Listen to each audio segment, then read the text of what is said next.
जिल्ह्याला त्यांनी त्यांच्या भाऊजाईला निवडून आणण्याचा प्लॅन सक्सेसफुल केलेला आहे आणि ओमराजेंनी इनडायरेक्टली अर्चनाताई निवडून येतील यासाठी जे प्लॅनिंग आखलं होतं ते त्यांचं सक्सेसफुल झालंय। मी ओमराजेंचं कैलास पाटलांचं अभिनंदन करेन की तुम्ही जो हा लीड घेतला त्याबद्दल तुमचं अभिनंदन। आणि आता जिल्ह्याला आणि राज्याला कळू द्या दोघं भाऊ कसे एक आहेत, तिसऱ्याची एंट्री नाही हे त्यांनी सांगितलेलं आहे। म्हणजे एडशी गटामध्ये महाविकास आघाडी होते, सिद्धेश्वर वडगावमध्ये महाविकास आघाडी होते, जाणीवपूर्वक तेरमध्ये केली नाही।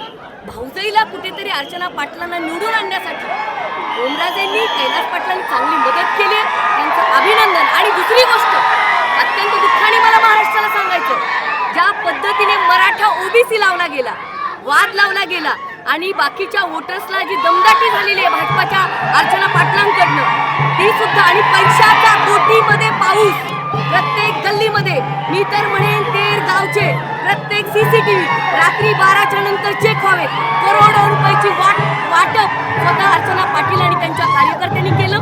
त्यामुळे मला आपल्याला सांगायचंय, मला एकही टक्का दुःख झालेलं नाही।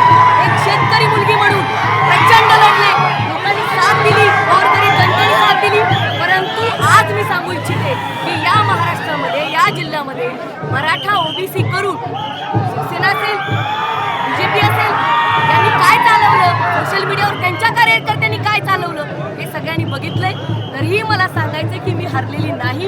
हो, मी शोषित वंचितासाठी बोलते, लढते आणि आजही माझा तो स्टँड आहे की सामान्य लोकांना संधी मिळाली पाहिजे। ओबीसीचं जे आरक्षण आहे राजकीय, त्याला कोणीही धक्का लावू शकत नाही, लावू दिला जाणार नाही।